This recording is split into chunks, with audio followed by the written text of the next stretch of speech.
Welcome back to live show. ఇవాటి నుంచి parliament సమావేశాలు, వర్షాకాల సమావేశాలు ప్రారంభం కానున్నాయి. 20 రోజుల పాటు జరుగుతాయి. ప్రధాని అఖిల పక్షంతో భేటీ అయ్యే జీఎస్టీ బిల్లుకు మద్దతు ఇవ్వాలని విజ్ఞప్తి చేశారు. దాదాపుగా ఈసారి బిల్లు పాస్ అయ్యే అవకాశాలు కనిపిస్తున్నాయా, అందరూ సమ్మతంగానే ఉన్నారా అనే అంశం చర్చిద్దాం. మరోవైపు తెలుగు రాష్ట్రాల ఎంపీలకు సంబంధించి తెలుగు పార్టీల ఎంపీల వ్యూహాలు ఎలా ఉండబోతున్నాయి పార్లమెంట్లో, ముఖ్యంగా ఏపీ మరొకసారి రాష్ట్రానికి రావాల్సిన నిధులు కానివ్వండి, లేకపోతే ప్రత్యేక హోదా అంశాన్ని ప్రస్తావించబోతోంది. అంశాల వారీగా అన్ని బిల్లులకి మద్దతు ఇచ్చే అవకాశం ఉంది. అలాగే తెలంగాణ సీఎం కేసీఆర్ కూడా ఎంపీలతో సమావేశంలో హైకోర్టు విభజన అనేది ప్రధాన ఎజెండాగా ఎంపీల వ్యూహం ఉండాలని చెప్పారు. అంశాల వారీగా మద్దతు ఇచ్చే అవకాశం ఉందని వైసీపీ కూడా తమ వ్యూహాలతో సిద్ధంగా ఉంది. ముఖ్యంగా పార్టీ ఫిరాయింపుల వ్యతిరేక చట్టానికి సంబంధించి పటిష్టపరిచే సవరణ బిల్లుకు ప్రస్తావన తీసుకొచ్చి దాన్ని డిమాండ్ చేస్తామని వైసీపీ పార్లమెంటరీ సమావేశంలో నిర్ణయం తీసుకున్నారు. మరోవైపు గడిచిన చరిత్ర తెరిచిన అధ్యాయం అనే పుస్తక ఆవిష్కరణ సభలో జయరాం రమేష్ విభజన గురించి జరిగిన తీరును ఒకసారి ప్రస్తావించారు. అలాగే హైకోర్టు విభజన గురించి కూడా ప్రస్తావించారు. ఇవాళ లైవ్ షోలో మనతో పార్టిసిపేట్ చేస్తున్నారు అంబటి రాంబాబు గారు, వైఎస్ఆర్సీపీ ముఖ్య నేత, party political strategy committee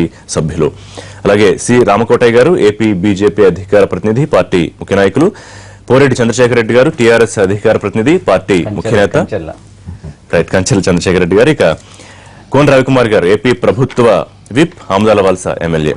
right Rambabu గారు, ఏ రకంగా ఉండబోతోంది? ఒకటి, జీఎస్టీ బిల్లుకు సంబంధించి ఈసారి దాదాపుగా అంతా పాజిటివ్ గానే కనిపిస్తోందా? అంటే ప్రధాని విజ్ఞప్తి చేయడం అనేది సాధారణంగా జరిగే ప్రక్రియ, కానీ మిగతా పార్టీలన్నీ కూడా పెద్దగా ఎవరికి అభ్యంతరం లేనట్టుంది. ఒకటి. రెండోది, తెలుగు రాష్ట్రాల ఎంపీలకు సంబంధించి ఎటువంటి వ్యూహం, ముఖ్యంగా హైకోర్టు విభజన అనేది ఈసారి టీఆర్ఎస్ చాలా సీరియస్ గా తీసుకుంటున్న ఎజెండా. మరి ఆంధ్రప్రదేశ్ సంబంధించి అంత హడావుడి ఏం కనిపించట్లేదని నాకు అనిపిస్తుంది. హైకోర్టు విభజన జీఎస్టీ బిల్లుకి సంబంధించి ప్రధానమంత్రి గారి విజ్ఞప్తిని కొంతమేరకు మరణించేటటువంటి, అంటే అందరూ అనుకూలించేటటువంటి వాతావరణం కనిపిస్తా ఉన్నది. సరే, సమావేశాలు ప్రారంభమైన తర్వాత ఏ రూపుదిద్దుకుంటాయి, బహుశా ఈ సమావేశంలో కొంతమేరకు అయ్యే అవకాశాలు మెరుగ్గా కనిపిస్తా ఉన్నాయి. ప్రధానమంత్రి గారు విజ్ఞప్తి చేయడం కానీ, ప్రతిపక్షాల నుంచి పెద్దగా అంత వ్యతిరేకత లేకపోవడం కానీ, కొంత కోఆపరేట్ చేయాలనే ఉద్దేశం కానీ ఉండటం వల్ల బిల్ పాస్ అయ్యేదానికి అవకాశం కనిపిస్తూ ఉన్నది. రెండో అంశం ఏంటంటే, మన తెలుగు రాష్ట్రాలకు వచ్చినప్పుడు ఈ రాష్ట్ర విభజన తర్వాత హైకోర్టు కూడా విభజన జరగాలి అనే దాని మీద పెద్ద ఎత్తున ఒత్తిడి చేస్తున్నారు. ముఖ్యంగా తెలంగాణ ప్రాంతం వాళ్ళు ఒత్తిడి చేస్తున్నారు. సమంజసమైనది కూడా. ఎందుకంటే వాస్తవంగా అయితే రాజధానిలో, ఉమ్మడి రాజధానిలో 10 సంవత్సరాల పాటు మనం ఉండేటటువంటి హక్కు మనకు కల్పించారు. అంటే మాకు తెలంగాణలో రాజధాని, ఉమ్మడి రాజధాని ఉన్నప్పుడు 10 సంవత్సరాల వరకు ఇక్కడ పరిపాలన చేసుకునేటటువంటి హక్కు, వెసులుబాటు, హక్కు కూడా ఇవ్వటం జరిగింది. కానీ హక్కుని ముఖ్యమంత్రి గారు కారణాలు ఏమైనప్పటికీ కూడా ఆ హక్కుని ఆల్మోస్ట్ ఆల్ వదులుకునేటటువంటి ధోరణిలో కనిపిస్తా ఉన్నారు. తక్షణమే వెళ్లి విజయవాడ, అమరావతి ప్రాంతంలో భవనాల నిర్మాణం జరగకపోయినప్పటికీ కూడా ఇక్కడ నుంచి సెక్రటేరియట్ ని తీసుకువెళ్లి అక్కడ అద్దె భవనాల్లో నిర్వహించాలని భవనాల నిర్మాణం జరుగుతోంది. పరిపాలనా సౌలభ్యం కోసం ఎంత తొందరగా వెళ్తే అంత మంచిదని ముఖ్యమంత్రి ఆల్రెడీ చెప్పారు. ఇప్పటికే నేనేంటంటే జరుగుతూ ఉన్నమాట వాస్తవం, జరగలేదంటాను. నేనేంటంటే జరిగిన తర్వాత షిఫ్ట్ చేసుకునేటువంటి వెసులుబాటు ఉన్నప్పటికీ కూడా అవి పూర్తి నిర్మాణం జరగకోకుండానే అద్దె భవనాలలోనే సెక్రటేరియట్ నిర్వహించాలనేటువంటి ఉద్దేశంతో, అలాగే ముఖ్యమంత్రి గారి క్యాంప్ ఆఫీసు కూడా అద్దె భవనాల్లో నిర్వహించాలనే ఉద్దేశంతో హడావుడిగా వెళుతున్నటువంటి సందర్భం మనం చూస్తున్నాం. ఇది కొద్దిగా హడావుడిని ఎందుకంటున్నానంటే, ఒకటి, కేంద్ర ప్రభుత్వం బిల్లులో ఇచ్చినటువంటి అవకాశాన్ని ఉపయోగించుకుంటానని గట్టిగా చెప్పినటువంటి ముఖ్యమంత్రి గారు మళ్ళా గట్టిగా చెప్పుకోకుండా దాని కారణాలు ఏమైనప్పటికీ వెళ్లిపోవడానికి నిర్ణయించుకున్నారు. వెళ్లిపోవడానికి నిర్ణయించుకోవడం అనేది మన హక్కును మనం వదులుకుని వెళుతున్నాం, తప్పేం లేదు. అయితే అది పరిపాలనా సౌలభ్యం కోసం వెళుతున్నారన్నారు. కానీ హైకోర్టు మరి పరిపాలనా సౌలభ్యానికి సంబంధించినటువంటి అంశమే కదా. కానీ హైకోర్టు మాత్రం అంత తొందరగా తీసుకువెళ్లేటువంటి ఆలోచనలో రాష్ట్ర ప్రభుత్వం లేదు. కేంద్ర ప్రభుత్వం కూడా రాష్ట్ర ప్రభుత్వం యొక్క వాదనని సపోర్ట్ చేస్తూ ఉన్నట్టుగా కనిపిస్తా ఉన్నది. నేనేమంటానంటే, ఖచ్చితంగా ఉమ్మడి రాజధానిలో ఉండేటటువంటి హక్కు మనకు ఉన్నప్పుడు, దాన్ని వినియోగించుకున్నప్పుడు తప్పనిసరిగా అందరూ కూడా ఇక్కడ ఉండవలసిన అవసరం ఉంది. లేదు అంటే అంతా తీసుకువెళ్లి సెక్రటేరియట్, అసెంబ్లీని అన్నింటినీ కూడా అక్కడ జరపాలనుకున్నప్పుడు హైకోర్టును కూడా తీసుకువెళ్లి చేసుకోవాల్సిన బాధ్యత ఉంటుంది మన. రవి గారు, ఒకటి, జీఎస్టీ ఖచ్చితంగా ఎలాగో మద్దతు ఇస్తారు, మీరు భాగస్వాములుగా ఉన్నారు, సరే భాగంగా కూడా ఉన్నారు ప్రభుత్వంలో కాబట్టి. మరి హైకోర్టు అంశం మీద పెద్దగా హడావుడి పడాల్సిన అవసరం లేదనేది ఏపీ అభిప్రాయం అనుకోవచ్చు. ఏంటంటే, రాష్ట్ర విభజన తర్వాత మన అందరికీ తెలిసిందే, మనం ఈరోజు రాంబాబు గారు చెప్పినట్టుగా సెక్రటేరియట్ ఇవన్నీ కూడా తక్షణమే మనం అమరావతికి వెళ్ళి మన పరిపాలన మన ప్రాంతం నుంచి చేసుకోవాలనేటటువంటిది ఒక ఆలోచన. ప్రజలకు ఇంకా దగ్గరగా ఉండాలి, అందుబాటులో ఉండాలనేది పీపుల్ కన్వీనియన్స్ కోసం ఈరోజు తీసుకున్నటువంటి నిర్ణయం. అయితే హైకోర్టు అనేది కూడా ఈరోజు అనేక రాష్ట్రాల్లో అనేక రకాలుగా ఉన్నాయి. ఈరోజు కేరళ రాష్ట్రంలో రాజధాని ఒక దగ్గర ఉంది, హైకోర్టు ఒక దగ్గర ఉంది, లేకపోతే ఇంకో అంటే ఇప్పుడు ఛత్తీస్గఢ్, ఉత్తరాఖండ్, జార్ఖండ్ లో విభజన 15 రోజుల్లోనే హైకోర్టు కూడా విభజించబడిందని, అంటే కేంద్రం మీద ఒత్తిడి తేవాలని టీఆర్ఎస్ అంటే కేంద్రం మీద వారు ఒత్తిడి తీసుకురావాలని, ఇది కేంద్ర పరిధిలో కూడా కాదు. ఇది కేంద్రం ఏదో చేయాలనుకుంటే ఇంకా అనేకం ఉన్నాయి.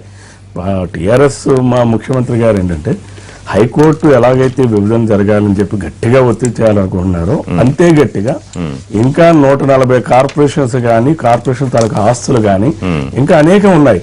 అన్నీ కూడా మీరు విభజన చేయండి.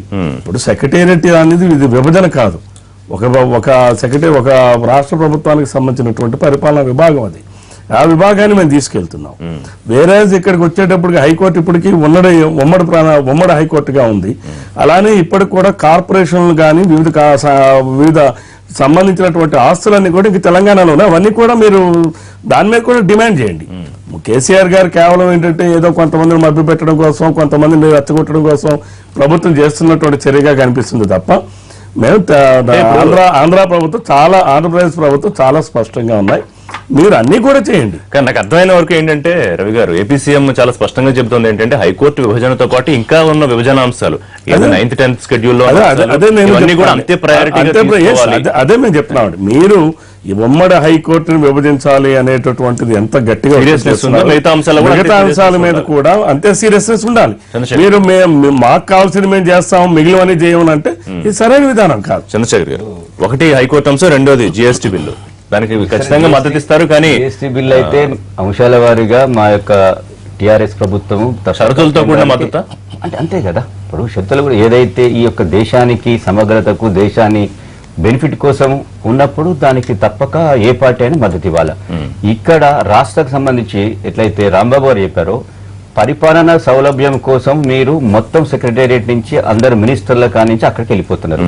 అలాంటప్పుడు జ్యుడిషియరీ కూడా ఎందుకు హైకోర్టు మీరు విభజించాలి, అక్కడికి పోయేదానికి మీరు ఎందుకు వెనక ముందు తాత్పర్యం చేస్తా ఉన్నారు? మీరు ఇంకొకటి, గుంటూరులో హైకోర్టు బెంచ్ కావాలని ఎన్నో ఏళ్ల నుంచి మీరు పోరాటం చేస్తా ఉన్నారు. అలాంటప్పుడు హైకోర్టు బెంచే కాదు, ఇప్పుడు హైకోర్టు మీ దగ్గరికి వస్తా ఉంది. కానీ Chandrashekar, at the same time AP CM ప్రస్తావిస్తున్న అవసరం ఏంటంటే మీరు కావాల్సిన అంశాన్ని మీరు ప్రయారిటీగా చూపించే ప్రయత్నం చేస్తున్నారు. సెక్రటరీ నెంబర్ 1 ప్రయారిటీ, సెక్రటేరియట్ ని మీరు వదిలిపెట్టుకుని పోతా ఉన్నారు. ఇక్కడ చిన్న చిన్నది వేరే ఉన్నాయంటున్నారు కదా, ఏది విడిచిపెట్టలేదు, ఓన్లీ బిల్డింగ్ తప్ప పరిపాలనా విభాగాన్ని పబ్లిక్ కమ్యూనిటీ తీసుకెళ్తున్నారు. కానీ 9th 10th షెడ్యూల్ లో ఉన్నటువంటి ఆస్తులు అన్నింటినీ కూడా మీరు కూర్చోండి, ఒక 6 నెలలు 1 year లో టైం పాటు షెడ్యూల్ ఒకటండి పెట్టుకుని అన్ని 9th 10th లో ఉన్న ఏం ఆస్తులు ఉన్నాయి, అవి ఏమైనా బిల్డింగ్ లో లేకుంటే ఏదో అంతే కదా. కానీ ఇక్కడ పరిపాలన సౌలభ్యం మెయిన్ మనం చూడవలసింది. ఇక్కడ పరిపాలన మీ అక్కడి నుంచి ఇక్కడ హైకోర్టుకు ఆంధ్రప్రదేశ్ నుంచి రావాలని ఎంత కష్టం చెప్పండి. రెండోది, జ్యుడిషియరీ నియామకాలు ఏదైతే జరిగినాయో అవన్నీ ఒకే ఏరియా నుంచి జరగడం జరిగింది. దామాచ పద్ధతిలో వారికి లీగల్ గా హోల్డ్ అనేది కూడా చాలా ఇంపార్టెంట్. అంటే విభజన జరగడంతో లీగల్ గా హోల్డ్ ఉంటుందా ఉండదా అనే పాయింట్ కూడా నేను స్పష్టంగా చెప్పదలుచుకుంది ఏంటంటే, హైకోర్టు విభజన చేయటం అనేది చట్ట ప్రకారం చేయాల్సినటువంటి బాధ్యత కేంద్ర ప్రభుత్వం మీద ఉన్నది. రైట్. చట్ట ప్రకారం వాళ్ళు అడుగుతున్నారు, ఎవరు హైకోర్టు వాళ్ళు, మా తెలంగాణ వాళ్ళు అడుగుతున్నారు. వాళ్ళకి కావాల్సిన అంశాలు వాళ్ళు అడుగుతారు, మనకు కావాల్సిన అంశాలు మనం అడుగుతాం. కానీ చేయవలసింది ఎవరండి? కేంద్ర ప్రభుత్వం. కేంద్ర ప్రభుత్వం అంటే ఎవరండి? చంద్రబాబు నాయుడు గారు భాగస్వామిగా ఉన్నటువంటి ప్రభుత్వం చేయవలసినటువంటి అవసరం ఉన్నప్పుడు ఎస్, హైకోర్టును మేము తక్షణమే తీసుకువెళ్ళడానికి కావాల్సిన ఏర్పాట్లు మేము చేస్తున్నాం, మీరు 9th 10th షెడ్యూల్లో ఉన్నాయి కూడా మీరు చెయ్యండి అని కేంద్రం మీద ఒత్తిడి తీసుకురావాల్సినటువంటి బాధ్యత ఆ భాగస్వామ్య పార్టీ అయినటువంటి తెలుగుదేశం పార్టీ ఉంది. ఇక ఉన్నటువంటి టీఆర్ఎస్ భాగస్వామ్య పార్టీ కాదు. వడ్డించవలసిన వాళ్ళు నీ చేతుల్లో ఉన్నారు, నువ్వు దాన్ని ఉపయోగించుకోవాలి. అంటే మొండి వాదన ఏం మాట్లాడుతున్నారంటే, మేము హైకోర్టుని మేము డివైడ్ చేసే ముందు 9-10 షెడ్యూల్లో ఉన్నాయి, చేయించుకోండి. కాదని ఎవరన్నారు? That is in your hands. మీ మంత్రులు అక్కడ ఉన్నారు, మీ భాగస్వామ్య ప్రభుత్వం ఉంది. మీరు అవేం చేయించుకోకుండా మాకు అనుకూలంగా ఉంది కాబట్టి సెక్రటరీని తీసుకెళ్తాం, మాకు అనుకూలంగా లేదు కాబట్టి మేము హైకోర్టును మాత్రం, ఉమ్మడి హైకోర్టును ప్రజలకు చాలా ఇబ్బందిగా, వారు రైట్లీ పాయింటెడ్. ఇప్పుడు ఎన్నో సంవత్సరాల నుంచి నేను కూడా న్యాయవాది కొంతకాలం పనిచేశాను. మేము శాసనసభ్యుడిగా ఉన్నప్పుడు గుంటూరులో హైకోర్టు బెంచ్ కావాలని 40 రోజులు 50 రోజుల్లో కోర్టులు బహిష్కరించిన సందర్భం ఉన్నది. Even ఇవాళ విభజన- 2 సంవత్సరాలు విభజన అయినప్పటికీ ముందు కూడా కూడా చర్చ మీరు సెక్రటరీని తీసుకెళ్తారు, ముఖ్యమంత్రి పరిపాలన అక్కడ చేస్తారు, రామకోట మంత్రులు అక్కడ ఉంటారు, హైకోర్టు మాత్రం ఇక్కడ నుంచి కదలడానికి వీల్లేదనేది ఒక రాజకీయ ఎత్తుగడతో వ్యవహరిస్తున్నాయి. చాలా దురదృష్టకరమైనటువంటి పరిణామం. రామకోట గారు 20 రోజుల సమావేశాల్లో ఎంతో కొంత ఊరటనిచ్చేది జీఎస్టీ అంశంగా కనిపిస్తోందా మొదట? ఎందుకంటే దాదాపు అందరూ అనుకూలంగా ఉండడం అయితే సరే, కాశ్మీర్ అంశం కానివ్వండి, మిగతా ఎలాగో కొంత ఇబ్బంది పడడానికి ప్రతిపక్షాలు సిద్ధంగా ఉంటే తెలుగు రాష్ట్రాల సమస్యల్ని ముఖ్యంగా విభజన అంశాలు హైకోర్టు అంశాన్ని ఎట్లా అడ్రస్ చేయబోతోంది? ఎందుకంటే వీళ్ళన్నీ మీ వైపే ఉన్నాయి, ఇప్పుడు కేంద్రమే పరిష్కరించాలని. వాస్తవానికి రాష్ట్ర ముఖ్యమంత్రులందరినీ 29 మంది రాష్ట్ర ముఖ్యమంత్రులందరినీ పిలిచినప్పుడు ప్రధానమంత్రి గారు చెప్పిన ఇంపార్టెంట్ ఇష్యూ ఏంటంటే ఆల్రెడీ రాష్ట్రాలకు లబ్ధి చేకూరేటువంటి విధానాలు తెలియజేశారు. 32% ఉన్నదాన్ని 42% చూపించి ఒక్కొక్క రాష్ట్రంలో ఉన్నటువంటి ఆర్థిక స్వావలంబన కోసం ఏర్పాటు చేసి వాళ్ళందరితో మాట్లాడడం జరిగింది. 10 సంవత్సరాల పాటు మాట్లాడకుండా ఉన్నటువంటి ప్రభుత్వాలని మళ్లీ ఉత్తేజపరిచి సీఎంలందరినీ కూర్చోబెట్టి మాట్లాడి అటు కేసీఆర్ గారి వాదన విన్నారు, ఇటు చంద్రబాబు గారు చెప్పింది విన్నారు, అలాగే అన్ని రాష్ట్రాలకు సంబంధించిన విన్నారు. It is a positive manner లో వెళ్ళింది. ఇప్పుడు ఏంటి జీఎస్టీ కూడా వస్తే ఏంటంటే రాష్ట్రాలకు వాటా పెరుగుతుంది, అందరూ కంఫర్టబుల్ గా ఉంటారు కాబట్టి జీఎస్టీ అనేది తప్పకుండా సక్సెస్ఫుల్ గా వెళ్లాలనేది మా యొక్క ఆలోచన. ఇది వెళ్తే కనుక రాష్ట్రాలకు కూడా అభివృద్ధి పదంలోకి వెళ్ళడానికి ఆస్కారం ఉంది. అందుకని రాష్ట్రాలు ఆలోచించాల్సిన విషయం. ఈ హైకోర్టు విభజన అనే విషయం గురించి ఏంటంటే ఇది పెద్ద అనవసరమైన విషయం గురించి రచ్చ ఎక్కువగా జరుగుతుంది. కారణం ఏంటంటే దీంట్లో ఇంపార్టెంట్ విషయం తెలంగాణ ప్రభుత్వం ప్రయారిటీ అంశంగా తీసుకుంటున్న అంశాన్ని మీరు అనవసర వివాదం అంటే మళ్ళీ వాళ్ళకి ఇద్దరికి ఒక టాస్క్, ఇద్దరికి అటు చంద్రబాబు నాయుడు గారు కానీ కేసీఆర్ గారు కానీ ఓ టాస్క్ మనం కేంద్రం నుంచి సాధించుకొచ్చాం అనే టాస్క్ తప్పించి యాక్చువల్ గా హైకోర్టు విభజన జరగాలని 110 రోజుల పాటు రాష్ట్రంలో ఇంతకు ముందు చాలా సత్యాగ్రహాలు జరిగినాయి. ప్రతి కోర్టులో కూడా బార్ అంతా కూడా నిషేధాలు జరిగి చాలా పెద్ద పెద్ద ఎత్తులో మాకు ఆంధ్రదేశంలో జరిగింది. ఇంతకుముందు కర్నూలులో ఉండేది, తర్వాత మాకు గుంటూరులో ఉండేది, అలాగే విశాఖపట్నంలో బెంచ్ కూడా కావాలని చెప్పి అడగడం జరిగింది. 110 రోజులు కోర్టులు బహిష్కరించారు న్యాయవాదులు. మాకు కూడా సంతోషం, ఎందుకంటే ఒక కోర్టుకి దరిదాపుగా ఇంటి దగ్గర నుంచి పక్కింటికి ప్రతి ఇంటికి కేసులు ఉన్నాయి. ఎందుకు కేసులు ఉంటామంటే వేరే ఉద్దేశంతో కాదు, హైకోర్టులో పెండింగ్ లో ఉన్నటువంటి కేసుల వల్ల ప్రతి వాళ్ళు హైదరాబాద్ రావడం వల్ల కొన్ని వేల లక్షల రూపాయలు కోట్ల రూపాయల డబ్బులు ఖర్చు అవుతున్నాయి. సమయం కానీ బోర్డు ఖర్చు అవుతుంది. న్యాయవాదులు కూడా ఆంధ్రప్రదేశ్ లో ఇన్కమ్ ఆంధ్రప్రదేశ్ లోకి వస్తే మాకు సంతోషం. ఇప్పుడు ఇన్ఫ్రాస్ట్రక్చర్ ఫెసిలిటీ లేకుండా యాజ్ ఇట్ ఈజ్ గా ఇప్పుడు ఉన్నది ఉన్నట్టుగా ఇమీడియట్ గా వెళ్లాలంటే కష్టంతో కూడుకున్న పని. దీని గురించి ఆల్రెడీ న్యాయశాఖ మంత్రితో తెలంగాణ రాష్ట్రం నుంచి వెళ్ళినటువంటి వాళ్ళు, ఆంధ్ర రాష్ట్రం నుంచి వెళ్ళినటువంటి మాట్లాడారు. మీకు తప్పకుండా చేస్తాను. ఆ రోజు ఉన్నట్టు సదానంద గౌడ్ గారు చెప్పారు, ఇప్పుడు ఉన్నటువంటి రవిశంకర్ ప్రసాద్ గారు కూడా చెబుతున్నారు వీఆర్ రెడీ. సింపుల్ పాయింట్ ఏంటంటే ఒక నిమిషం, టీఆర్ఎస్ ఎజెండా ఏమిటి? కేంద్రం మీద ఒత్తిడి తీసుకొస్తే తద్వారా మీరు టీడీపీ మీద ఒత్తిడి తీసుకొస్తారు. సో ఈజీ అవుతుంది. ఎవరు ఒత్తిడి బాబు, మేము వీఆర్ రెడీ అండి. ఎందుకంటే న్యాయవాదులు న్యాయమూర్తులు ఉన్నటువంటి వాళ్ళు కానీ మాకు సంతోషం. ఆంధ్రప్రదేశ్ లో కన్నా పెడితే మాకు సంతోషం. ఇన్ఫ్రాస్ట్రక్చర్ ఫెసిలిటీ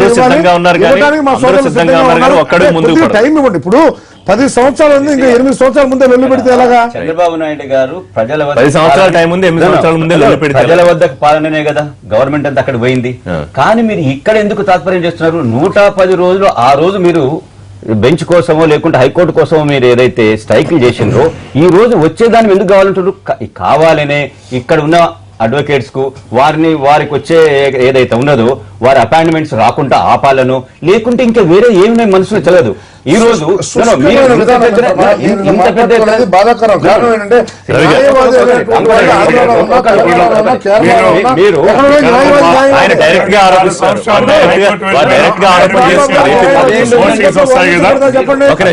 కాదండి. చంద్రశేఖర్ రెడ్డి గారు ఇక్కడ ఉన్నటువంటి అడ్వకేట్స్ కి రేపు 4 సంవత్సరాల నాడు హైకోర్టు వెళ్ళినా వాళ్ళు పోస్టింగ్ జీతాలకు వస్తాయి కదా. మీరు ఏంటంటే ఆ విధానం కాదు, ఇంకా అవకాశాలు తగ్గుతున్నాయి. మీరు ఇక్కడ అక్కడ ఇన్ఫ్రాస్ట్రక్చర్ ఉండాలి. రెండోది మీరు అన్నిటి మీద ఒత్తిడి అంటున్నాం మేము. చంద్రశేఖర్ గారికి అనేది ఏంటంటే హైకోర్టు మీరు అన్ని వ్యవస్థల మీద కూడా అన్నిటి మీద కూడా 9th and 10th షెడ్యూల్ లో ఉన్నటువంటి ఇంకా మనం పంపిణీ ఒక్కదాని మీద ఈ అంశానికి ముడిపడి మిగతా అంశాలు మీరు ముడిపెట్టుకుని ముందుకెళ్తున్నారు. సో ఏ విధంగా ఉండే అవకాశం ఉంది మీ స్ట్రాటజీ? ఈ అంశం మా సీఎం గారు ఏం చెప్పారు? మేము కేంద్ర ప్రభుత్వం దగ్గర కూర్చొని ఇద్దరు ముఖ్యమంత్రులను అన్ని అంశాలను మేము తెలుసుకునే దానికి రెడీగా ఉన్నామన్నారు. కానీ మీరు ఈ రోజు కేంద్ర ప్రభుత్వం వారికి పార్లమెంట్ లో కూడా మీరు నిధుల- ఆ ఒత్తిడి తీసుకురండి. నేను అన్ని హైకోర్టు తెలుసుకుంటాను. కోసం మీకు పార్లమెంట్ లో ఒక హైకోర్టునే తెస్తామని ఎందుకు వెళ్ళాలి? అన్నింటినీ తెస్తామని అంటే address ఇప్పుడు చేయట్లేదు. రాంబాబు గారికి అయితే ఏమట్లేదు, అన్ని ఇక్కడ ఉండాలి, TRS బాగుండాలి అనే ఆలోచన వారికి ఉంటాయి కానీ నాకు చిత్రంగా అర్థం కాదు ఏంటంటే వారికి అయితే ఆ ఆలోచనలు ఉంటాయి కానీ మీరు అన్నిటి మీద ఒత్తిడి తీసుకురండి. రవి గారు మాకు బాధ్యత లేని ప్రతిపక్షం అంటే మాకు ఇదేనండి ఆంధ్రప్రదేశ్ లో ఇంకా ఆ గొడవ ఎందుకులే కానీ ఆ గొడవకి వెళ్తే మీరు దాన్ని ఉంది, next ఆ గొడవ. నేను ఒక Next ఆ నేను ఒక గొడవ. మాట చెబుతాను. ఇప్పుడు రవి గారు మాట్లాడేది చాలా చిత్రంగా ఉంది. ఏంటంటే 8-9 షెడ్యూల్లో ఉన్నటి మీద కూడా టీఆర్ఎస్ ఒత్తిడి తీసుకురావడం ఏంటంటే వాళ్ళకి కావాల్సింది వాళ్ళు ఒత్తిడి తీసుకొస్తారు, మీకు కావాల్సింది మీరు ఒత్తిడి తీసుకొస్తారు. వారికి కావాల్సిందంటే ఇక్కడ ఉన్న TRS ప్రభుత్వానికి బాధ్యత లేదా? తెలంగాణ ప్రభుత్వానికి బాధ్యత లేదా? తెలంగాణ ప్రజలకు సంబంధించిన లేదా? కానీ తెలంగాణ మాట్లాడిరా చెప్పండి. మమ్మల్ని మాట్లాడిరా అంట ఏంటి మీరేమో- శాసనసభ ఏంటి కాదు, మీరేమో- మాట్లాడి మాకు అవకాశం మీరు- అదిగా సార్ నేను ఒక్క విషయం మాట్లాడతా నేను ఒక్క విషయం అండి. ఇప్పుడు రాంబాబు ముఖ్యమంత్రి అయ్యా ఆగండి సార్, మీరు ఆగండి. ఇప్పుడు వాళ్ళు టీఆర్ఎస్ వాళ్ళు మాకు కావాల్సిన వాటి మీద ఆంధ్రప్రదేశ్ మీద ఒత్తిడి తీసుకురమ్మంటున్నారు. వాళ్ళు ఒత్తిడి తీసుకొస్తే వీళ్ళు ఏం చేస్తారండి? వీళ్ళు ఒత్తిడి తీసుకోవద్దు. వినండి సార్, వినండి. వీళ్ళు ఒత్తిడి తీసుకురావాల్సింది తెలుగుదేశం పార్టీ ప్రభుత్వం, హైకోర్టు విభజన కాదు. మిగతా 8-9 షెడ్యూల్లో ఉన్నటువంటి విషయాలను మీరు చేయాలి అని ఒత్తిడి తీసుకురావాల్సిన బాధ్యత మీది. వీళ్ళు తీసుకురామంటే కేసీఆర్ తీసుకురామంటే కేసీఆర్ కానీ కేసీఆర్ గారు ఏమండి? చంద్రబాబు నాయుడు గారు మాకు కావాల్సింది కూడా కేసీఆర్ గారు తీసుకొస్తే మరి మా ముఖ్యమంత్రి గారు గుడ్డి కుర్రాలకు పళ్ళు అవుతాడో నాకేం అర్థం కాదు. కాదు ఇప్పుడు మాకు కావాల్సిన కూడా కేసీఆర్ గారు ఒత్తిడి తీసుకురామంటే ప్రతిపక్షం చేయాలి, కేసీఆర్ చేయాలి, వీళ్ళు ఖాళీ కూర్చుంటారు. బాధ్యత లేదు. నేను అనేది ఒకటండి, 9th to 10th షెడ్యూల్ ఉన్నటువంటి ఆస్తులు తెలంగాణ ప్రాంతంలో ఉన్నాయి. 9th షెడ్యూల్ ఉన్నటువంటి ఆస్తులు ఆంధ్రప్రదేశ్ రాష్ట్రానికి సంబంధించిన ఉన్నాయి, తెలంగాణ ప్రాంతానికి సంబంధించిన చేర్చండి, ఉన్నాయి. భారతీయ జనతా పార్టీ మేమేమంటున్నాం? చేతిలో ఉంది. మీరు మోడీ గారు మోడీ గారు మీ చేతిలో ఉన్నారు. కేంద్రం మీద Right, right. ప్రస్తావన రాజశేఖర్, మీ point. హైకోర్టు మీద ప్రస్తావన ఓకే, ఓకే, వదిలేయండి. మా సీఎం గారు ఏమన్నారు? అన్ని అంశాల గురించి మనం మాట్లాడుకుందాం అన్నారు. బట్ ఇదే ప్రధాన ఎజెండా. అదిగా సార్ ఇదే ప్రధాన ఆంధ్రప్రదేశ్ ఎజెండా. కావాల్సినటువంటి ఇది ప్రధాన తెలంగాణ ఎజెండా. ముఖ్యమంత్రి ఇంకా ఒత్తిడి ఇవే ఏంటంటే నాకు మాట్లాడుతున్నారు. అర్థం కాలేదు. అట్లా అన్నారా? అట్లేం అనలేదు. నేను అట్లాగలేదే రాంబాబు గారు, నేను అట్లాగలేదు. మీరిద్దరు కలిసి ఏం చేశారంటే తెలంగాణ ఉన్నాయి, వాళ్ళకి కావాల్సింది వాళ్ళు చేస్తారు, మనకు కావాల్సింది మనం ఒత్తిడి చేయాలి. మొత్తం మీ ఇద్దరు కలిసి ఏం చేశారంటే కేంద్రం మీద ఒత్తిడి తగ్గించారు. కేంద్రం మీద ఒత్తిడి తగ్గించే పని చేస్తారు. రామకోట గారు ప్రతిపక్ష పార్టీ మీద ఒత్తిడి చేస్తున్నారు కానీ మీరు కేంద్ర ప్రభుత్వం మీద ఒత్తిడి చేస్తలేరు. కేసీఆర్ గారు let me ఒక్క నిమిషం. ఆంధ్రప్రదేశ్ ఏం రాకపోయినా పర్వాలేదు, ఆయన పరిశ్రమలు తీసుకురావడానికి ఇప్పుడు ఆయన పర్యటన కోసం చంద్రబాబు నాయుడు గారి పర్యటన కోసం పోవట్లేదు. కేంద్రం నుంచి తీసుకొచ్చినటువంటి నిధులు లెక్కలేక చచ్చిపోతున్నారు దేశంలో జనం అందరూ కూడా. అప్పుడు కేంద్రమే దోష అవుతుంది. అప్పుడు కేంద్రమే దోష అవుతుంది.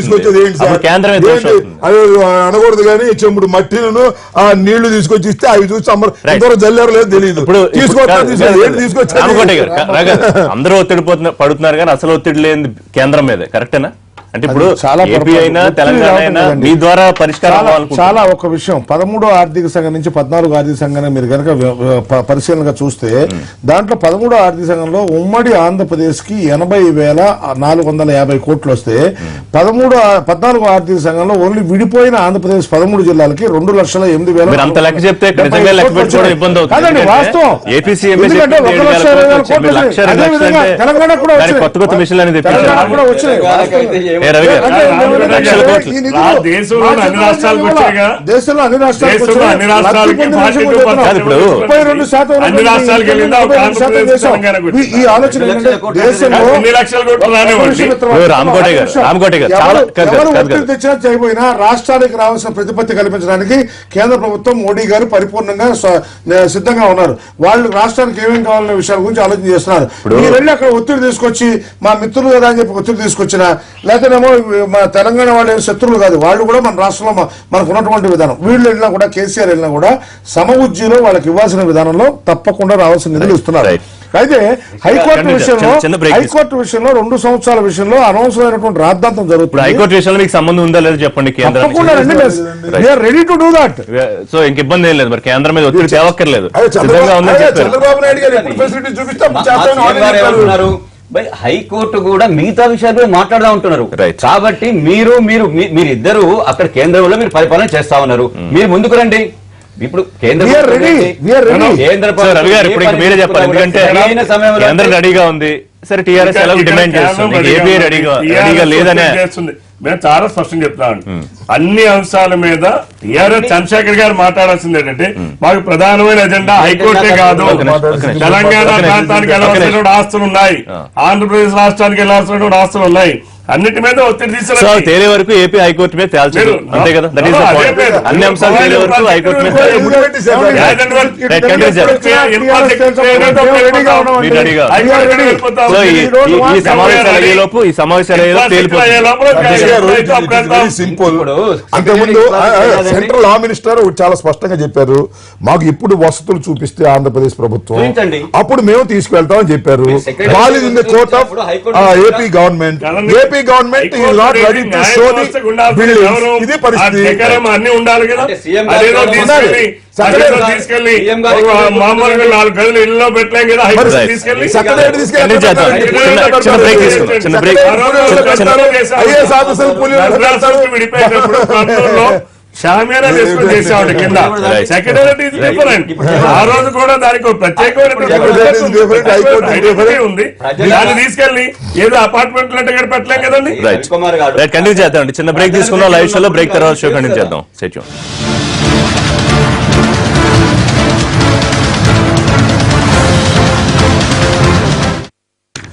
Welcome back to live show. Rambabu గారు, పార్లమెంటరీ పార్టీ వ్యూహాలు ఏ రకంగా ఉండాలని అన్ని పార్టీలు సమావేశమై నిర్ణయించుకున్నాయి. సరే, ముఖ్యంగా టీడీపీ మరొకసారి విభజన అంశాలని ప్రస్తావిస్తూ ప్రత్యేక హోదా అంశాన్ని కూడా ప్రస్తావించబోతోంది. ఇక వైసీపీ పార్టీ ఫిరాయింపుల వ్యతిరేక చట్టం గురించి ప్రస్తావించబోతోందా? దాని గురించి ఏ రకంగా మీరు ముందుకెళ్లే అవకాశం ఉంది? అంటే జరుగుతుందా జరగదా అని పక్కన పెడితే మీ ప్రయత్నం అట్లా ఉండబోతోంది. ఒకటండి, ఇప్పుడు పార్టీ నిరోధక చట్టాన్ని ఒకదాన్ని పార్లమెంట్ తీసుకొచ్చింది. ఏ ఉద్దేశంతో తీసుకొచ్చిందంటే ఒక పార్టీలో గెలిచి మరొక పార్టీలోకి వెళ్ళినప్పుడు ఆ పార్టీ నుంచి పొందినటువంటి ఒక ప్రజాప్రతినిధిని అది ఆ పదవిని కోల్పోవాలి అనేటువంటి ఉద్దేశంతో ఆ చట్టాన్ని తీసుకొచ్చారు. తీసుకొచ్చినప్పుడు ఏం చేశారంటే ఎవరైనా పార్టీ మారినప్పుడు ఆ స్పీకర్లు దాని మీద యాక్షన్ తీసుకోవాలనేది పెట్టారు. కానీ జరుగుతున్న పరిణామం ఏంటంటే ఆ స్ఫూర్తి ఏదైతే యాంటీ డిఫెక్షన్ బిల్కి చట్టానికి ఉన్న స్ఫూర్తి వాళ్ళు జరగటం లేదు. అన్ని రాష్ట్రాల్లో జరగట్లేదు, అన్ని చోట జరగదు, కింద ఈవెన్ సెంటర్లో కూడా జరగట్లేదు. కాబట్టి దీన్ని అమెండ్ చేయాల్సినటువంటి అవసరం ఉందనేది ఒక అభిప్రాయం. ఎందుకంటే స్పీకర్స్కి మనం ఆ పవర్ ఇచ్చినప్పుడు తెలుగుదేశం అధికారంలో ఉంటే స్పీకర్ తెలుగుదేశం వాళ్ళు ఉంటారు, కాంగ్రెస్ అధికారంలో ఉంటే కాంగ్రెస్ తెలుగుదేశం. కాబట్టి సవరణ చేయవలసినటువంటి ఒక పరిస్థితి వాళ్ళు ఉన్నది. ఆ స్ఫూర్తిని తీసుకు వెళ్ళాలి అంటే దాన్ని సవరణ చేసి స్పీకర్ దగ్గర ఒక 90 రోజుల పాటు ఎంత పాటు టైం బౌండ్ పెట్టి కాకపోతే దాన్ని తిరస్కరించినట్టుగా భావించాలి అనేటువంటి తీసుకుంటే దెన్ కోర్ట్స్ మే ఇంటర్ఫియర్. అంటే మీరు చెప్పిన ప్రధానమైన డిమాండ్ ఈసీ పరిధిలోకి వెళ్ళాలన్నా? నెక్స్ట్ ఈసీ పరిధిలోకి కూడా వెళ్తే ఎలక్షన్ కమిషన్ కాబట్టి, ఎందుకంటే ఎలక్షన్ కండక్ట్ చేసేది ఈవెన్ అసెంబ్లీలో ఎలక్షన్స్ కానీ పార్లమెంట్ ఎలక్షన్స్ కానీ లేకపోతే ఎమ్మెల్సీ ఎలక్షన్ కమిషన్ కాబట్టి దీని ఎలక్షన్ కమిషన్ పెడితే బాగుంటుంది అనేటువంటిది ఒక అభిప్రాయం. ఈ అభిప్రాయాన్ని పార్లమెంట్ లో వినిపించవలసినటువంటి అవసరం ఉంది. ఇవాళ వైఎస్ఆర్ కాంగ్రెస్ పార్టీ నుంచి కొంతమంది వెళ్ళొచ్చు, లేదా తెలుగుదేశం పార్టీ నుంచి తెలంగాణలో కొంతమంది వెళ్ళొచ్చు. ఏ పార్టీకైనా ఇబ్బంది ఉంటుంది. ఇబ్బంది ఏ పార్టీకైనా ఉంటుంది. పార్టీకి తప్ప ఎవరు అధికారంలో ఉంటే ఆ పార్టీకి తప్ప. ఇవాళ తెలుగుదేశం పార్టీ నుంచి కూడా చాలా మంది మరి వైఎస్ఆర్సీపీలోకి వచ్చారు ఇంతకు ముందు. కాకపోతే మేము అప్పుడు చేసిందంటే నైతికంగా మేము భావించింది అంటే వాళ్ళు రాజీనామా చేసి కొంత సానుకూలత ఉండే అవకాశం ఉందా? వెంకయ్యనాయుడు ఈ మధ్య ఆయన ఒక సందర్భంలో మాట్లాడుతూ ఖచ్చితంగా చట్టం సానుకూలంగా ఉంటుంది. ఇక్కడ ఒక ప్రాబ్లం ఉందండి. భారతీయ జనతా పార్టీ తెలుగుదేశం పార్టీలు కలిసి పనిచేస్తున్నాయి దేశంలో. కాబట్టి భారతీయ జనతా పార్టీ ఏ విధంగా రియాక్ట్ అవుతుందని చూడాలి. భారతీయ జనతా పార్టీ కూడా పార్టీ ఫిరాయింపులకు అతీతంగా పనిచేయట్లేదు. అది దురదృష్టకరమైనటువంటి పరిణామం. కాబట్టి ఒక పార్లమెంట్ లో ఈ రకమైనటువంటి చర్చ జరగాల్సిన అవసరం ఉన్నది, ఆ బిల్లు తీసుకురావాల్సిన అవసరం ఉందనేది మా అభిప్రాయం. రవి గారు, ఈ బిల్లు మీద మీ అభిప్రాయం సపోర్ట్ చేసే అవకాశం ఉంటుందా? ఇప్పుడు ఇక్కడ చూస్తే దొంగ నడుస్తున్నట్టుగా అనిపిస్తుంది. కానీ వారు చెప్పినట్టుగా వైఎస్ఆర్ పార్టీ బిల్లు అంటే పార్లమెంట్ లో మేము బిల్లు పెడతామనంటే మరి దొంగ అన్నట్టుగా అనిపిస్తుంది. ఏం మాట్లాడతారండి?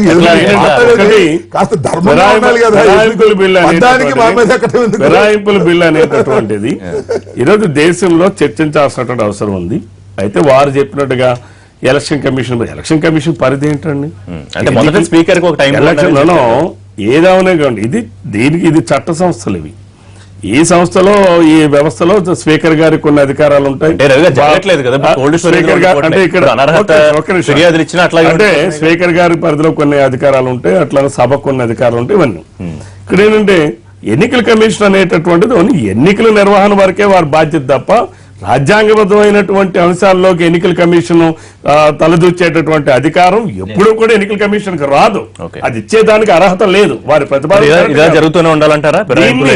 ఇప్పుడు వారు చెప్పినట్టుగా వారికి సూచన చేశారు, ఏమంటే దీనికి ఒక టైం లిమిట్ పెట్టి, లేకపోతే న్యాయ వ్యవస్థ మీద ఈ వ్యవస్థ మీద జ్యుడిషియరీకి ఏమైనా దానికి పరిధిలో చేర్చి దానికి ఏమైనా కొన్ని విస్తృతమైన అధికారాలు ఇచ్చి జ్యుడిషియరీ వ్యవస్థలో తీసుకొచ్చి సమీక్ష లాంటిది చేసేటటువంటి అధికారం ఏమైనా జ్యుడిషియల్ వ్యవస్థకి ఇస్తే శాఖ మంత్రిగా ఉన్నప్పుడు అటువంటి పర్వాలేదు. వెంకయ్యనాయుడు గారు దీని మీద కీలకమైన వ్యాఖ్యలు అదేనండి, అటువంటిది పర్వాలేదు. కానీ ఎన్నికల కమిషన్ అనేది ఏంటి? ఎన్నికల commission it is meant for conducting elections. ఎవరైనా పార్టీ మారితే 24 గంటల్లో వారి పదవి పోవాలి అని ఒక మాట చెప్పారు ఆయన కూడా ఎక్కడ చెప్పారంటే, ముందు రోజున విజయవాడలో చంద్రబాబు నాయుడు గారి సమక్షంలో మీటింగ్ జరిగినప్పుడు చెప్పలా, ఇక్కడికి వచ్చి తెలంగాణలో కేసీఆర్ గారి సమక్షంలో చెప్పారు. అంటే తెలంగాణ వరకు ఉండమని ఆయన ఉద్దేశం నాకు తెలియదు. కేంద్ర మంత్రి వారు చెప్పేటటువంటి అభిప్రాయంతో నేను కూడా ఏకీభవిస్తున్నాను. ఏదైనా నైతిక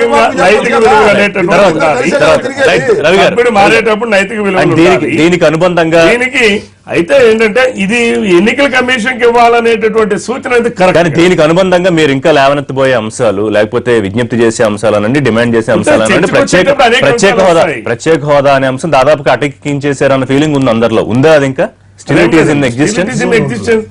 పార్లమెంట్ లో బిల్లు వస్తుంది చెప్పారు, కానీ వాళ్ళు అటకెక్కించేసిన మాట ప్రాక్టికల్ గా నిజమైన చంద్రబాబు నాయుడు గారు అప్పుడప్పుడు స్పృహలోకి వచ్చి మాట్లాడుతున్నారు. నిన్న మీరు ఢిల్లీలో మాట్లాడినప్పుడు ప్రత్యేక హోదా చెప్పారు, అప్పుడప్పుడు ఆయన స్పృహలోకి వచ్చినప్పుడు ప్రత్యేక హోదా కావాలంటున్నారు. కానీ ప్రత్యేక హోదా వల్ల ఉపయోగం లేదు తెలుగు ప్రజలు. మర్చిపోయి ఉన్నటువంటి ప్రతిపక్షానికి అయితే వారికి ఎప్పుడు గుర్తుంది, ఎందుకంటే వాళ్ళు అనేక బిజీగా ఉంటారు మా ప్రతిపక్షం. కానీ ఇక్కడ చాలా స్పష్టంగా ఏంటంటే ప్రత్యేక హోదా ఉంది, గత పార్లమెంట్ లో చర్చకు వచ్చింది. ఈ సెషన్ లో దానికి ఏదో బిల్లు రూపంలో, ప్రైవేట్ బిల్ రూపంలో మేము ప్రవేశపెడుతున్నాం, అదేదో బెంచ్ మీదకి వస్తుందని చెప్పి అంటున్నాము. వచ్చేటప్పుడు కూడా మా తప్పనిసరిగా రాష్ట్ర ప్రయోజనాలు ఆలోచన చేస్తాం. చర్చకు రాకుండా పోయింది, కాంగ్రెస్ పెట్టిన ప్రైవేట్ బిల్ చర్చకు వస్తుంది అంటున్నారు. పార్టీ ఫిరాయింపులు ఒక ప్రస్తావన వస్తే కనుక మీకు కూడా ఇబ్బంది అయ్యే అవసరం అది ప్రస్తుత పరిస్థితుల్లో? ఇబ్బంది లేదు, ఎందుకంటే గత రాజకీయ పార్టీలు విలువలన్నీ తుంగలో దొక్కినాయి. ఈ రోజు వారికి ఏదో కష్టం అనిపిస్తేనే అది మాట్లాడుతున్నది. ఈ రోజు ఏదైతే వెంకయ్యనాయుడు గారు అన్నట్టు మీరు ఏదో పెట్టండి, మీరు ఒక అమెండ్మెంట్ తీసుకురండి. ఎవరైనా పార్టీ అన్నారు, ఆయన పార్లమెంటరీ మంత్రిగా ఉన్నప్పుడు అన్నారు, ఈ రోజు పార్లమెంట్ లో బిల్లు వస్తే దేశం మొత్తానికి అన్ని రాజకీయ పార్టీలకి అన్ని ప్రభుత్వాలకు వచ్చేస్తుంది తప్ప ఇదేదో టీఆర్ఎస్ పార్టీకో, తెలుగుదేశం పార్టీకో, లేకపోతే వైఎస్ఆర్ సిపికో, బీజేపీకో కాదు.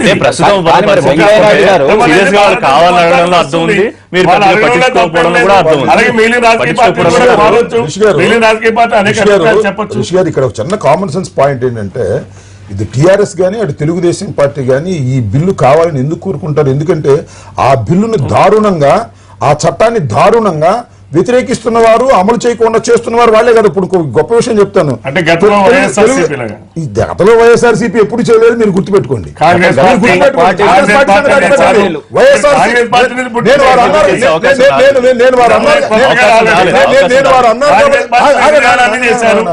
నేను వారు అన్నారు కాబట్టి చెబుతున్నా, వైఎస్ఆర్సీపీ ఈ రాష్ట్రంలో, ఈ దేశంలో తెలుగుదేశం నుంచి వచ్చినటువంటి శాసనసభ్యుల్ని రాజీనామా చేయించి, కాంగ్రెస్ నుంచి వచ్చిన శాసనసభ్యులు రాజీనామా చేయించి నిలబెట్టి గెలిపించుకున్నటువంటి ఏకైక పార్టీ ఏదైనా ఇవాళ ఉన్నది అంటే అది వైఎస్ఆర్ కాంగ్రెస్ పార్టీ అనే దానిలో ఏ విధమైన సందేహం లేదు. చరిత్ర తీసుకోమని గతంలో తెలుగుదేశం వచ్చారు చాలా మంది, రిజైన్ చేసి మళ్ళీ పోటీ చేయించాం. మీలాగా వెళ్ళి వాళ్ళకి కండవాలు వేయలేదు, మీలాగా వెళ్ళి వాళ్ళకి మంత్రులు లేదు, మీలాగా వెళ్ళి కార్పొరేషన్ చైర్మన్ లేదు. మమ్మల్ని మీరే హక్కు ఎక్కడ ఉంటుంది? దాదాపు ఉన్న 20 బిల్లుల్లో దీన్ని కూడా ఇంట్రడ్యూస్ చేసే అవకాశం ఉందా? ఎందుకంటే వెంకయ్యనాయుడు గారు మరి పార్టీ పార్లమెంటరీ వ్యవహారాల మంత్రిగా ఉన్నప్పుడు ఆయన చెప్పిన అంశం మరి ఇప్పుడు ఏమైనా ప్రస్తుతానికి వచ్చే అవకాశం ఉంటుందా? ఇప్పుడు ముఖ్యంగా జిఎస్టీ బిల్ చాలా ఇంపార్టెంట్ గా ఉందండి. ఈ ఉన్న 20 రోజుల సమయంలో జిఎస్టీ దీనికి సంబంధించిన విధానాలు ఉన్నాయి. దీనికి కాంగ్రెస్ పార్టీ మొట్టమొదటిసారిగా వాళ్ళ గడవ ఇప్పించి మాకు అన్యాయం జరిగింది అరుణాచల్ ప్రదేశ్ లో అని చెప్పేసి వాళ్ళు రావటం జరుగుతుంది. ఇది వాస్తవమైన విషయం. ఎందుకంటే వాళ్ళ దగ్గర ఉన్నటువంటి శాసనసభ్యులు సహా మంది పైగా వచ్చి మహాప్రభు మాకు ఈ పార్టీలో అన్యాయం జరుగుతుందని చెప్పేసి వచ్చి మన దగ్గరికి వచ్చి బెటర్ బీజేపీ రెండు అంశాల జోలికి వెళ్లకుండా ఉంటాయి. ఎందుకంటే కోర్టులు మొత్తం మీద బీజేపీకి యాక్షన్ చేసింది. ప్రజల మనసులో ఉన్నటువంటి విషయాల గురించి పార్లమెంట్ లో చర్చించకపోవడం తప్పండి. యాక్చువల్ గా కనుక నిజంగా కనుక వాళ్ళు కనుక వైఎస్ఆర్సీపీ పెట్టినా ఎవరు పెట్టినా కూడా న్యాయమైనటువంటి విషయం ఎవరైనా కానీ అతి చిన్న పార్టీ అయినా గమనించాల్సిన విషయం అయితే ఉంది. కాకపోతే ఏంటంటే ఈ విషయంలో ఇప్పుడు చర్చకు రావడానికి ఆస్కారం ఉందా లేదని చూసుకోవాలి. తప్పకుండా ఇంతకుముందు వెంకయ్యనాయుడు గారు ప్రస్తావిస్తే నిజంగా ఇంపార్టెంట్ గా తీసుకుంటే అది ముఖ్యమైన బిల్లే అవుతుంది. పార్టీ ఫిరాయింపులు, యాంటీ డిఫెక్షన్ పార్టీ ఫిరాయింపులు ఎప్పుడో ఉంది కదండి, ఇప్పుడు లేదు. ఎప్పుడో ఉంది, సవరణ చేయడానికి ఆస్కారం ఉంది. తప్పకుండా దేశం మొత్తానికి ప్రయారిటీగా తీసుకునే అంశాల్లో అది కూడా ఉండాల్సిన అవసరం అంటున్నాను. కానీ కేంద్ర ప్రభుత్వానికి జ్యుడిషియరీకి మధ్యన కాన్ఫ్లిక్ట్ ఉంది కదండి. ఇంకా చర్చ జరగాలి. మొత్తము ఈ రోజు జ్యుడిషియరీకి కేంద్ర ప్రభుత్వం ఎక్కడ పడుతున్నది? వీరన్నది వారిను అంటారు, వారన్నది వీళ్ళు అంటారు. కాబట్టి నథింగ్ రాంగ్ ఏంటంటే జ్యుడిషియరీ ఇండిపెండెంట్ గా ఉండాలని భారతదేశం మేము ఎప్పుడు వాళ్ళని ఎక్కడికి వెళ్ళి మేము ప్రభావితం చేసే విధానం చేయట్లా. జ్యుడిషియరీ మీరు బాగుండాలని చెప్పి చెప్తున్నాం. వాళ్ళు చెప్పింది మేము శిరసా వహిస్తున్నాం. ఎందుకంటే ఇప్పుడు మీకు అరుణాచల్ ప్రదేశ్ లో మేము చేసిన తప్పేమీ లేదు. వాళ్ళంతా ఎవరైతే ఇప్పుడు సీఎం గా అయినట్టున్నాడో వచ్చి మహాప్రభు మాకు అక్కడ అన్యాయం వచ్చి మన దగ్గరకు వచ్చి మా డైరెక్షన్ ఏమంటాడు, బుద్ధిమాలిన వ్యవహారం ఏమాడుతున్నాడు, మమ్మల్ని భారతీయ జనతా పార్టీ వాళ్ళు పిలిచారన్నాడు. That he himself he came and requested ఇక్కడ అన్యాయం జరుగుతుంది, మాకు ఇబ్బందికరమైన పరిస్థితి ఉంది అని చెప్పేసి వాళ్ళంతా వాళ్ళు గొడవ పెట్టుకుని వాళ్ళు సపరేట్ గా 11 మంది బీజేపీ ఎమ్మెల్యేలు ప్రభుత్వం ఏర్పడడానికి మద్దతు ఇచ్చిన మాట వాస్తవం. ఒక విషయం గుర్తుపెట్టుకోండి సార్, మాది రాజకీయ పార్టీలో ఎట్టి పరిస్థితుల్లో ఎవరు రాజకీయ లబ్ధి వాళ్ళకు ఉంటుంది. కానీ ఏంటంటే భారతీయ జనతా పార్టీ విలువలతో ఉంది. ఏంటి మేము అక్కడ మాకు ఇబ్బందికరమైన పరిస్థితి ఉందనే ఉద్దేశంతో జరిగినటువంటి విధానంలో ఇబ్బంది. కానీ ఇక్కడ జరుగుతున్న విధానం వేరు. యాక్చువల్ గా రాంబాబు గారు చెప్పినట్టుగా ఒక విషయం వాస్తవం, ఎక్కడైతే శాసనసభ్యులు ఉన్నారో వాళ్ళు రిజైన్ చేసి వెళ్ళాలి. నువ్వు రిజైన్ చేయరా బాబు అంటే నేను రిజైన్ చేస్తాను, ఎంత చూస్తానని మాట్లాడే విధానం ఇక్కడ ఉంది. అక్కడ అలాంటి విధానం లేదు. వాళ్ళు రిజైన్ చేసుంటే కనుక హర్షించే వాళ్ళం. అక్కడ తప్పు జరిగింది. జరగటం వల్ల సుప్రీంకోర్టు మాట్లాడిన దానికి సింప్లీ సే ఎస్. కాబట్టి విషయం ఏంటంటే ఇట్లా పార్టీ ఫిరాయింపులు ఈ రోజు కేంద్ర ప్రభుత్వము ఇరు రాష్ట్రాలను, తెలుగు రాష్ట్రాలను పిలిచి కూర్చోబెట్టుకొని వీళ్ళకి ఏదో ఒకటి మీరు చేయకుండా ఈ విధంగానే ఈ యొక్క కాన్ఫ్లిక్ట్ జరగాలని మీరు అనుకుంటే అది మన నష్టము. ఏమన్నా సార్ మీకు పంచాయతీ మాటికి మీకు ఎక్కడ పంచాయతీ చేస్తామండి? తెల్లవారు లేస్తే మాకు ఇబ్బంది ఉందని టీఆర్ఎస్ పార్టీ, తెల్లవారు లేస్తే మాకు బాధ ఉందని తెలుగుదేశం పార్టీ. మోడీ గారికి వేరే పని ఏమి లేదా? కంటిన్యూస్ గా వీళ్ళ అపాయింట్మెంట్ సరిపోతున్నాయి మాకు, వేరే పని ఏమి లేదండి. ప్రధానమంత్రి అండి, మీకు అర్థం కావట్లా. మీకు ఇక్కడ ఈ గొడవలు ఎంతసేపటికి మాకు కూడా ఉందని ఈయన, మాకు కూడా ఉందని ఈయన, రాష్ట్రంలో ఏ అభివృద్ధి చేయలేదని. ఎంత అభివృద్ధి చేసినా కూడా రాష్ట్రంలో ఎంత అభివృద్ధి కార్యక్రమాలు తీసుకొచ్చి ఇటు తెలంగాణలో కానీ ఆంధ్రాలో కానీ చేసుకొచ్చిన అభివృద్ధి కార్యక్రమాలు చేసినా కూడా సంతృప్తికరంగా లేకుండా భారతీయ జనతా పార్టీ మీద గుడ్డగాల్చి చేస్తున్నారు. ఇది మంచి పద్ధతి కాదు. ఇప్పుడు నిధులు ఇచ్చినామంటున్నారు. నిధులు అందరికి ఇచ్చినట్టే ఈ రాష్ట్రాలకు ఇచ్చారు. ప్రత్యేక నిధులు ఏమైనా ఇచ్చారా మీరు? ఎందుకంటే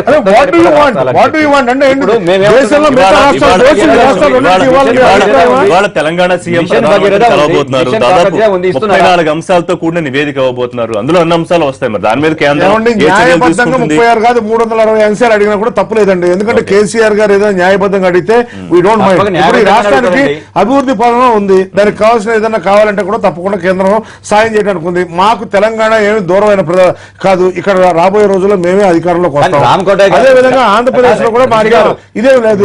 ఆంధ్రప్రదేశ్ లో ఇవ్వాల్సిన ఇస్తున్నాం, అన్యాయమైన ఆంధ్రప్రదేశ్ కావాల్సిన ఆస్కారం ఉందండి, తప్పే ఉందండి. మా మిత్రుడు ఉన్నాడు, మా మిత్రుడు మంచి మిత్రుడు. సమయంలో వచ్చినప్పుడు నిధులు ఇస్తారు. సరైన సమయం అంటే ఏంది? వారికి ఎలక్షన్స్ ముందట ఏ విధంగా అయితే యూపీలో లేకుంటే తమిళనాడులో సరైన సమయం అప్పుడే ఇస్తారు, కానీ ముందట ఎప్పుడు ఇవ్వరాలు. ఏపీకి రావాల్సిన విషయాలు నిధులు కానివ్వండి, లేకపోతే ప్రత్యేక హోదా అంశం కానివ్వండి, లేకపోతే వెనకబడిన జిల్లాలకి ప్యాకేజీలు కానివ్వండి, లేకపోతే రాజధాని నిర్మాణం కానివ్వండి, ఇప్పటికే ముఖ్యమంత్రి దాదాపుగా చెప్పిన సందర్భం ఇంకొక 1500-2000 కోట్లు తప్ప వచ్చేది ఏం కనిపించట్లేదు కేంద్రం నుంచి. మరేమో రామకోట గారు లక్షల కోట్ల లెక్క చెప్తున్నారు. ప్రతిపక్షంగా మీరేమడగదలుచుకున్నారు సార్? ఒక్క విషయం అండి, కేంద్రం నుంచి రావాల్సినంత సహాయం రావడం లేదు. కేంద్రం మీకు గుర్తుందో లేదో, మోడీ గారు ఏమన్నారంటే రాజధాని నిర్మాణం బాధ్యతని కేంద్రం ఢిల్లీ తీసుకుంది. తలదన్నే రాజధాని. ఢిల్లీని తర్వాతనే రాజధాని. సరే ఇప్పుడేమో చంద్రబాబు నాయుడు గారు ఢిల్లీ కాదు, హైదరాబాద్ కాదు, అసలు ప్రపంచ స్థాయి రాజధాని, రష్యాలో ఉన్న రాజధాని పెడతారు, అది వేరే అంశం. నేనంటే ముందు ఎన్నికలకు ముందు వీరిద్దరూ కలిసి చెప్పినటువంటి మాటలు, ఎన్నికల తర్వాత జరుగుతున్నటువంటి పద్ధతులకు మధ్యన చాలా వ్యత్యాసం కనిపిస్తూ ఉంది. ఈ వ్యత్యాసంలో ప్రధానమైనది ఏంటంటే ప్రత్యేక హోదా ఒకటి, రాజధాని నిర్మాణానికి కావాల్సినటువంటి నిధులు ఇవ్వడం. పోలవరానికి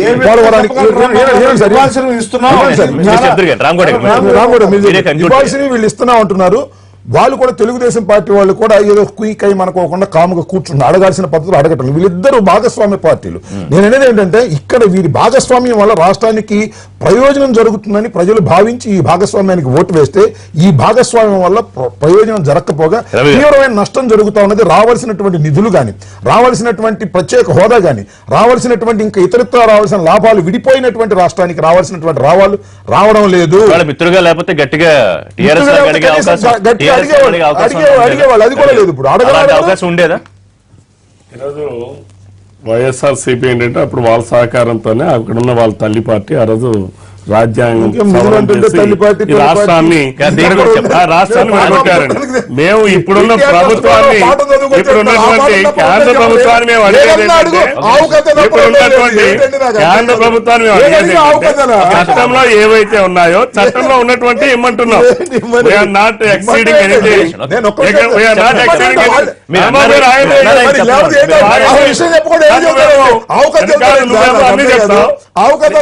ఏంటంటే చాలా స్పష్టంగా మనం ఏదైతే చట్ట సవరణ ద్వారా రాష్ట్రాన్ని ఏర్పాటు చేసేటప్పుడు చట్టంలో ఏ అయితే అంశాలు పెట్టారో అవి తప్పనిసరిగా పూర్తి చేయాలనేటటువంటిది తెలుగుదేశం పార్టీ గాని ప్రభుత్వ పరంగా ఇక్కడ అడుగుతున్నామండి. ఇక్కడ ఏంటంటే మిత్రత్వంలోనే అడిగే విధానం ఉంటుందండి. ప్రభుత్వంలో ఉండేవాళ్ళు ప్రభుత్వం ఆ పద్ధతి అడుగుతారు, రోడ్డు మీద ప్రభుత్వం చాలా స్పష్టంగా కేంద్రం మీద ఒత్తిడి తీసుకొస్తున్నారు. చట్టాన్ని అమలు చేయమని, అమలు చేయమని, చట్టంలో ఉన్నవన్నీ కూడా ఇవ్వాలనేది ఈ సమావేశాల లోపు మరి ఏమి అడిగి తీసుకురాగలుగుతారు, కేంద్రం ఏమి చూద్దాం.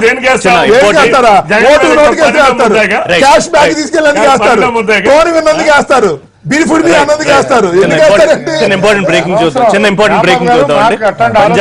పంజగుట్ట రోడ్డు ప్రమాదంలో గాయపడ్డ మధుసూదనాచారి చనిపోయారు. 17 రోజుల పాటు ఆసుపత్రిలో మృత్యుతో పోరాడి ఓడిపోయారు. ఈ నెల 1వ తేదీన పంజగుట్ట శ్మశాన వాటికి దగ్గర పట్టపగలే తప్పతాగిన ఇంజనీరింగ్ విద్యార్థులు కారు నడుపుతూ మధుసూదనాచారి కుటుంబం ప్రయాణిస్తున్న కారును ఢీకొట్టారు. ఆ ప్రమాదంలో ఆయన రెండో కుమార్ రాజేష్ అక్కడిక్కడే చనిపోయారు. ఆయన మనవరాలు రమ్య మృత్యుతో పోరాడి ఆసుపత్రిలో కన్నుమూసింది. ఇప్పుడు కుటుంబ పెద్ద ఆయన కూడా మృత్యువాత పడ్డాడు. చేయని నేరానికి ఘోరమైన శిక్ష అనుభవిస్తోంది కుటుంబం. తప్పుతాగి కారు నడిపిన వాళ్లు చేసిన తప్పుకు తాత, బాబాయ్ ఓ చిన్నారి బలైపోయారు. ఆ ఘటన తర్వాతే కళ్లు తెరిచిన హైదరాబాద్ పోలీసులు, ఎక్సైజ్ అధికారులు పగటిపూట కూడా డ్రంక్ అండ్ డ్రైవ్ నిర్వహిస్తున్నారు. బార్లు, వైన్ షాపుల్లో మైనర్లకు మద్యం అమ్మకుండా గట్టి చర్యలు తీసుకుంటున్నారు. కానీ పోయిన ప్రాణాలను వెనక్కి తీసుకురాకపోయినా కనీసం ఇలాంటి ప్రమాదాలు జరగకుండా చర్యలు తీసుకోవాలని ఖచ్చితంగా ఈ సందర్భంగా మనం గుర్తు చేయాల్సిన పరిస్థితి. రైట్, ఇది important update. Right, thank you very much అండి. లైవ్ షోలో పార్టిసిపేట్ చేసేందుకు రవి గారు, చంద్రశేఖర్ రెడ్డి గారు, రామకోటే గారు, రాంబాబు గారు. ఇది వాళ్ళ లైవ్ షో. మరిన్ని లైవ్ అండ్ క్వాలిటీ అప్డేట్స్ కోసం చూస్తూనే ఉండండి ఎన్టీవీ.